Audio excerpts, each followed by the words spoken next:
Hello, welcome to another episode, and this is the part 2 of the round 10 and round 11. So the week 1 of the reviews and thoughts from your co-host Aidan Barry and your predictions for the week 2 for the Sir Doug Nicholls round. So that will be all coming through. We also have huge breaking news from around the legends of greatest people have coached this great game, played this great game. So stay tuned for all that. Aidan will cover all that. So yeah, Aidan, it's time to let you share this huge breaking news and let you share round 10 of the first week of the Sir Douglas Nicholls round, and also the second also of the Sir Douglas Nicholls round. All of that. All right, I'll let you take it away. Here we go.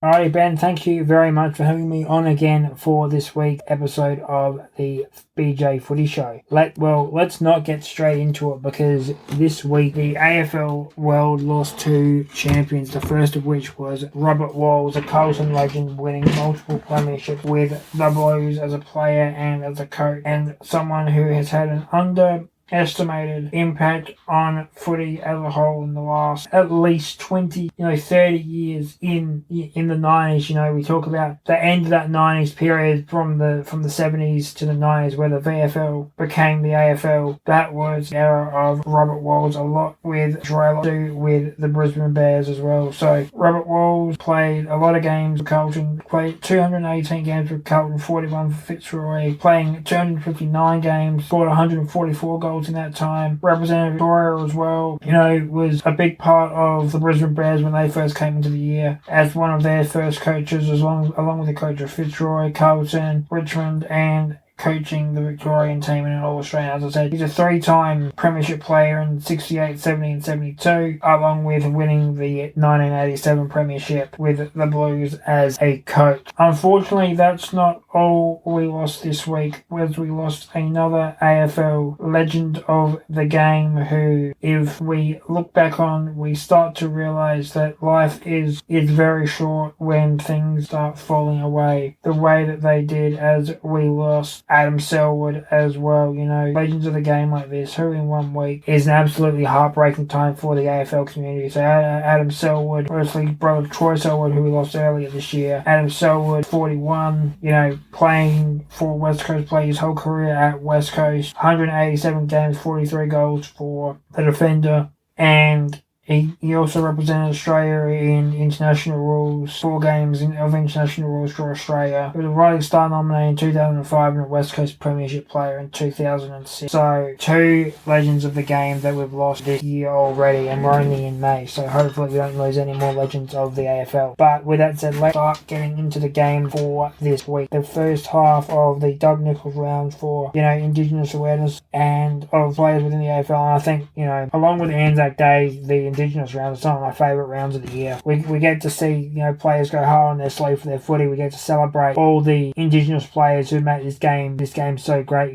We could go back through the ages and look through the great Indigenous players if we wanted to, but up to the current ones, and the list goes on and on and on. So many great names. I don't have time to list them all, so I'm not going to try and separate the best from the best and whatever right now, but these are some of my favourite weeks of the year, and we start on the Thursday night up in Darwin between Gold Coast and Hawthorn. Gold Coast coming into this one very, very strong. Very, very strong in Darwin as well. A team who, they are very good when they get out of Gold Coast, Northern Territory. They are at home, they're in their element. Hawthorn come up there, team who likes it a little bit cold, play a lot of games down in Tasmania. We'll see how they go in this one. Final score here was Gold Coast 104, so 16-8, 104 to Hawthorn, 15-6, 96. And, Hawthorn putting on a really, really good effort up in the heat and humidity of Darwin against a team who are more acclimatised to it in the Gold Coast Suns. Hawthorn, came back in patches. They had an early lead. Gold Coast would run it out to a strong lead of around 6-7 goal. Hawthorn would even fight back, start off the last quarter in the lead, Hawthorn, and just run out of gas in the end there and let Gold Coast,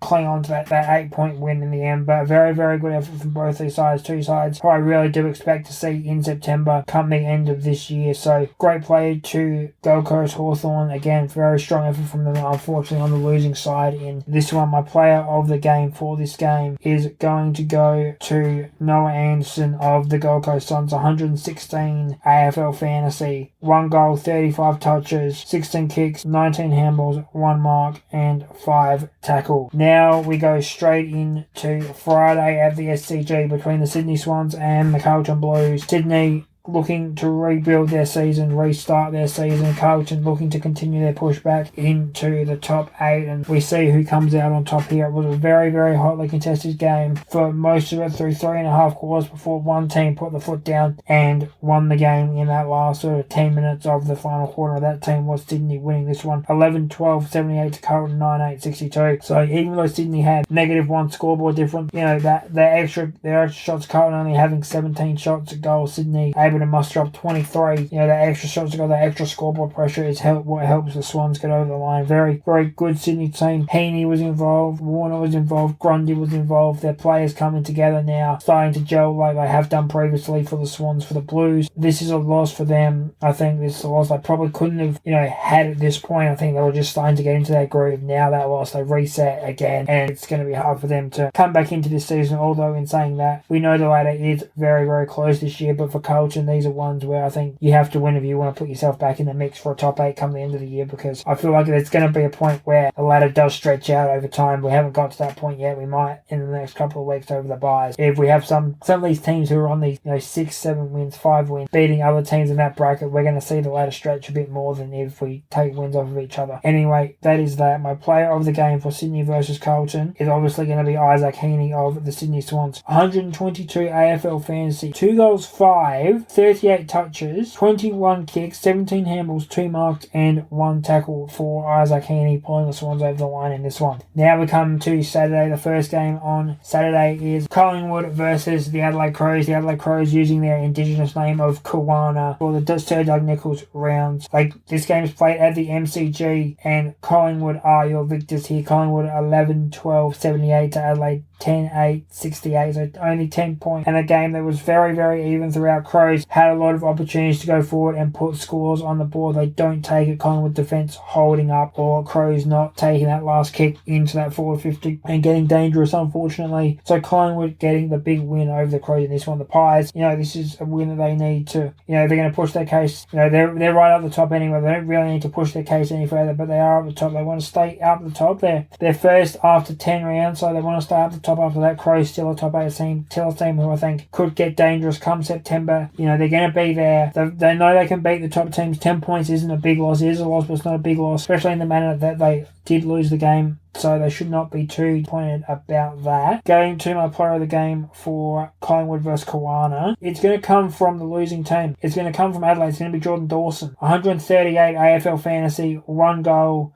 27 touches, 20 kicks, 7 handballs, 9 marks, and 8 tackles for the Crows man in the loss. Unfortunately, not over to get the Crows the win in that one, but an outstanding performance from Jordan Dawson nonetheless. Now, this week we had something quite interesting. We had 2 4 o'clock games, or 2 3:45 games this week instead of 2 Saturday night games. The first of these 3:45 Saturday afternoon games was played between GWS and Fremantle. Fremantle going as their name, Wally up in the Sir Doug Nicholls rounds as well. So a great respects to the traditional elders of that and Freo to use the name Wally up, the native name of the land, and they go to GWS and they get the win. They get the win quite comfortably in the end. GWS 8-13, 61, Wally up 13-17, 95, even though negative score differential of 4 for Wally up. Again, 30 scoring shots to 21. GWS, again, negative score differential of 5. Cost them in the end. Could not generate any scoreboard pressure in the second half. It was quite even in the first half, and then in the second half, it was all Wally up. And this is the funny thing about Wally up is,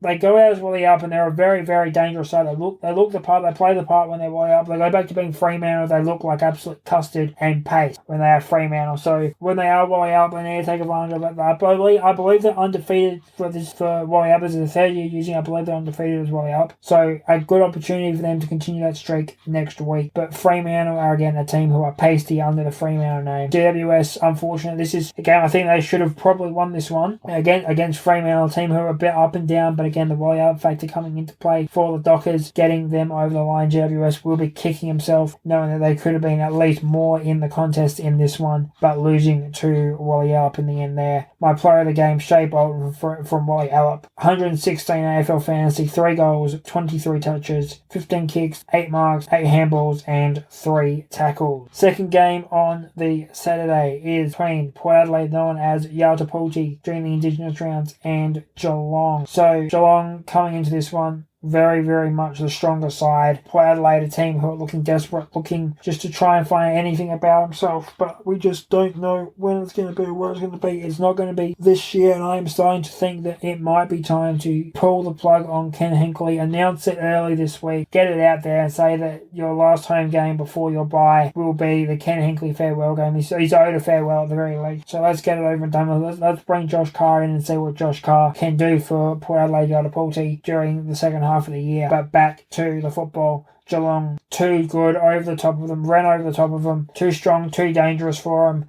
too damn sexy were the Geelong Cats for Yatapulti, as Port Adelaide Yatapulti cannot generate anything. They had a very good first quarter. They kept it very even in the first quarter, and the second quarter was still there, but we could see Geelong press their advantage. Then the second half, this game went all the way of the Cats. It went from being 5 goals to 3 at half time in favour of the Cats to 17 goals, 13 to 5-9 in favour of the Cats at the end, leaving the final score as Yatapulti 5-9-39, Geelong 7-13, 115. Now, my player of the match for Yatapulti versus the Geelong Cat. Well, when you outscore an opposition on your own, there can only be one option. It's Jeremy Cameron, 109 AFL fantasy, 7 goals won, outscoring Port Adelaide on his own, 16 touches, 12 kicks, 4 handballs, 8 marks, 2 tackles, and 1 solitary hit out for the Geelong key forward as the Cats steamroll the power.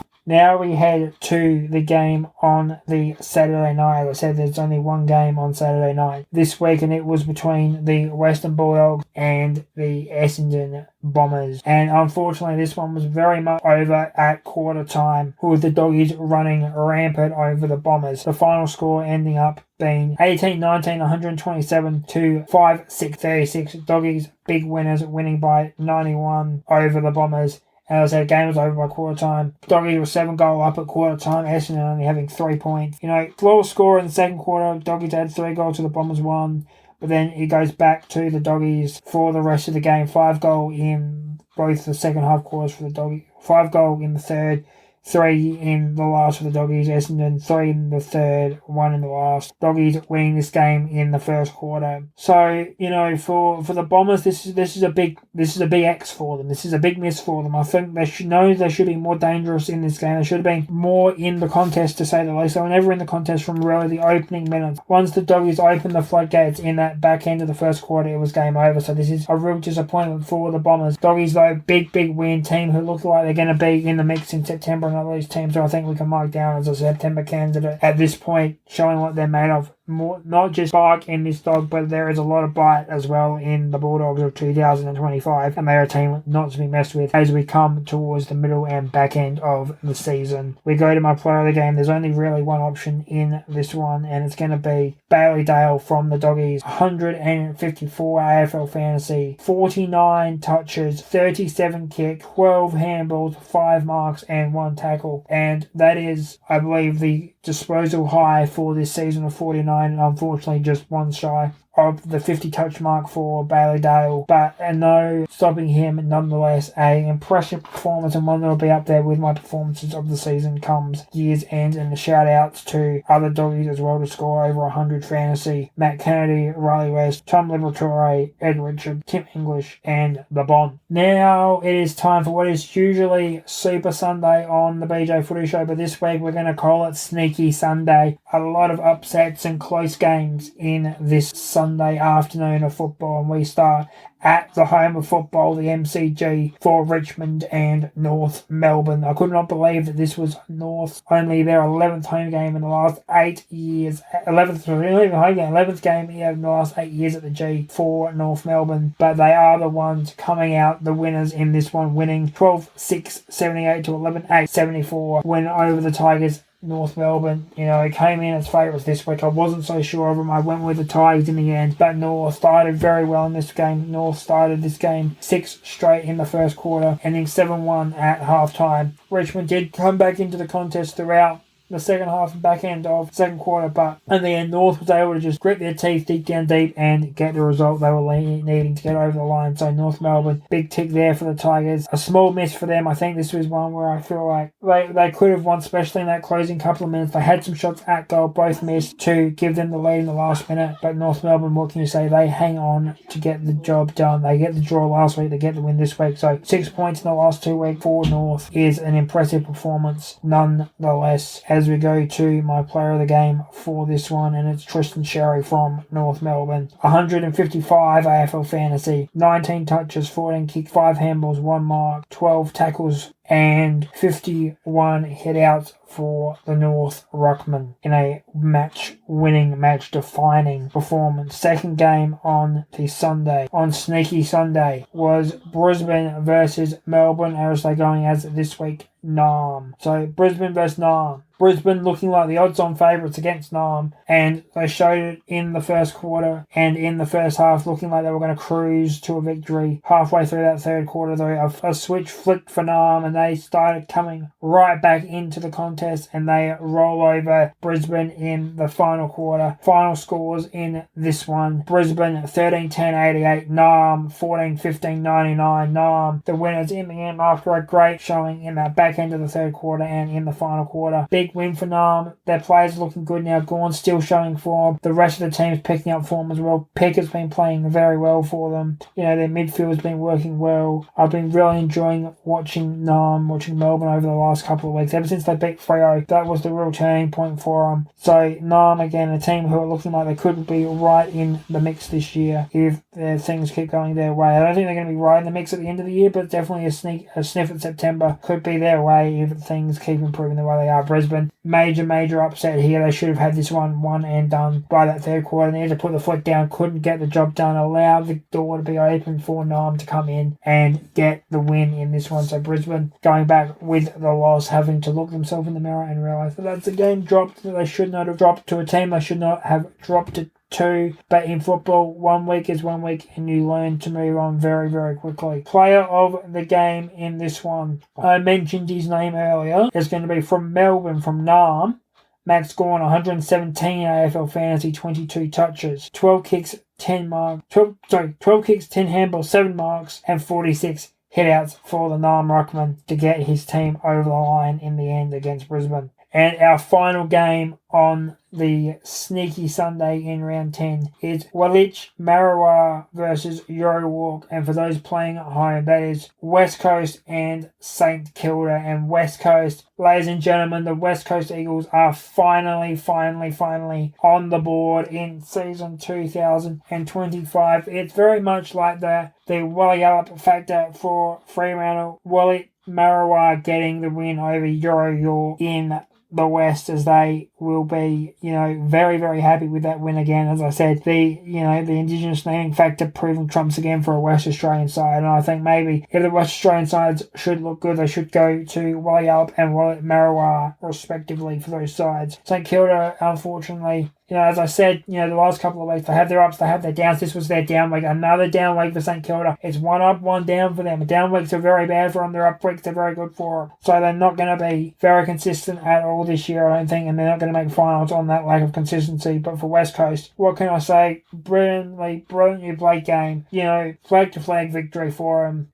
Early lead. Run it out, get the win. Last quarter, very, very dominant in the end. It was a 6-goal quarter each way, but West Coast has been able to hold off the back of strong third quarter and strong second and third quarters, but they edged a goal out on St Kilda on both those quarter occasions. So final scores here, West Coast, Wait Marooa, 16-12. 108 to St Kilda, Euro York, 12-8, 80. Big win for West Coast. Here, my player of the game is going to go to a player from West Coast. It's going to go to Brady Howe from West Coast. 108 AFL fantasy, 1 goal, 24 touches, 13 kicks, 11 handballs, 6 marks, and 5 tackles for the West Coast man. Now it is time to look at the second half of the Indigenous rounds, the second half of the Doug Nicholls rounds. It's round 11 this year. We start at Cardinia Park on Thursday night between the Cats and the Dogs. And I think the Cats, off their win against the Power, going home, they're going to be very strong against the Dogs. Dogs, no reason not to tip them either. I think they're right in this game. This is a 50-50 call, this one. I think Cats just being at home is what pulls them over the line, even though both teams put on strong performances in the week prior. On the Friday night, we have Dreamtime at the G on Friday night, and this is a real special game. I love watching this game. I love the ceremony before the game. Always have, always will. As I said earlier in today's show, something special about AFL and its connection to Indigenous people in this country. But Dreamtime at the G this year is going to be another ripper, another cracker. I think the Bombers probably are better poised for it in terms of where they are on the ladder, but I think after their thumping against the Dogs, they're going to take some recovering. I think Richmond looking like they could sneak in another one here this week, and I think this is Richmond's game to take. I think I'm going to go with the Tigers here based on their performance against North. I didn't get the win, but they were more in the game than the Bombers were over the Doggies. So the Tigers in that one. Now we come to the Saturday action. Start with the Blues and GWS. This one is at Marvel. The Blues, again, Carlton, a team a little shaky last week, but still a very, very strong side. GWS, again, what I predicted to happen earlier in the year for GWS is coming true. Their lack of bodies that they lost at the end of last season is starting to hurt them a little bit, and I think it's going to hurt them again this week. I think Carlton come out knowing how they could have played against Sydney, and they beat GWS. So I'm going to take the Blues in that one. Hawthorn versus Brisbane at the MCG is our 3:45 for this week, and it is going to be one for the ages, I can tell you that. Two teams who are looking like they could be September locks very soon at the MCG. This one, Hawthorn are at home. Brisbane probably a little bit higher than them on the ladder, but both teams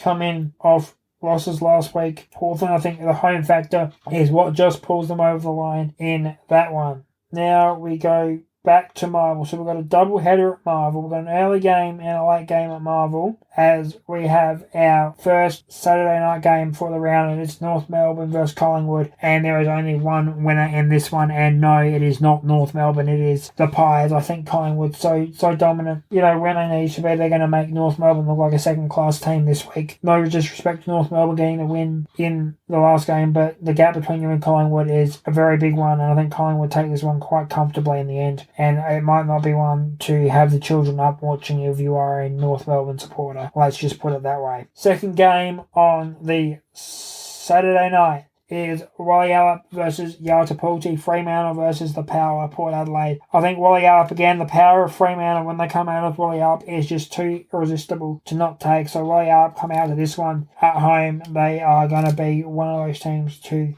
beat. I think, they're right on form now. Bolton's coming to the team. He's found his role. I think Willie when they go back to Fremantle, could be just as dangerous, but definitely here Willie very strong, very dangerous. Take them over Yaltapulti right now, any day of the week. So they get the win in that one. Now we move on to the Sunday, and we start with Kawana versus Wallet, Marooa, Adelaide versus West Coast. West Coast did get that win over Euro York, St Kilda last week, but I just feel like Kawana at home, people behind a very good, very strong side, they're going to be very hard to beat for Wally Marooa. I think, as I said, even with a win, I just don't see that being more than just a blip on, the radar in terms of significance on the rest of the year. So Kawana to get the big win in this one. Then the main game on Sunday, the 2:50 game, is Narm versus Sydney in Melbourne at the MCG. And I think this one, well, Sydney, look like the team. They look like the team they were last week. They're going to be very, very good. But I just think Narm, their form's underrated at the moment. Gawn's in form. Their midfield's coming along. Cozzie's in form. Everyone's doing a role for them. And they're just a very good, solid unit again. It's back to being Melbourne of 2021 when they won that premiership. So the good signs from Melbourne. They might not have it this year, but they will, I believe, be right back in the mix next year. So Narm, I'm going to go Narm in that one.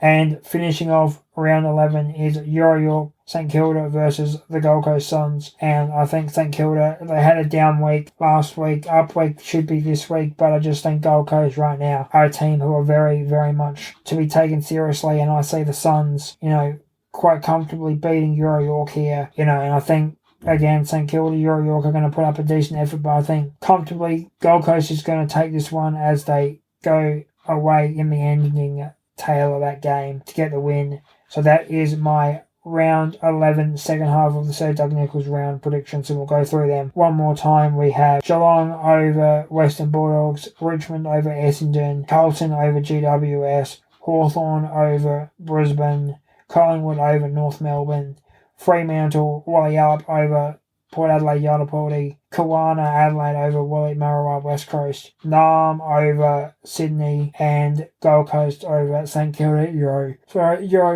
that's all I have time for this week on the BJ Footy Show. Ben, I will send it straight back over to you. Thank you, Aidan, for all your round 10 Sir Douglas Nicholls round week 1 and also round 11 Sir Douglas Nicholls round week 2 of also sharing the breaking news, what's been happening in the last week or so up to now. Rob Rawls, the legend of coaching and playing, and also Adam Selwood, legend for West Coast Eagles. It's just going to be a very emotional time, but it's always going to be in our hearts, and how amazing the memories will come through, and it is part of life. But we will always thank them for their time being part of this great sport. It is always amazing. And so I am now going to sign off of, as Aidan said, the BJ Show Footy Show, as known as Aussie Footy Show, the episode 14 part 2. So this is coming out in just any time. So make sure you listen to all of that. All right. Thank you so much. The BJ Show's out. Bye for now.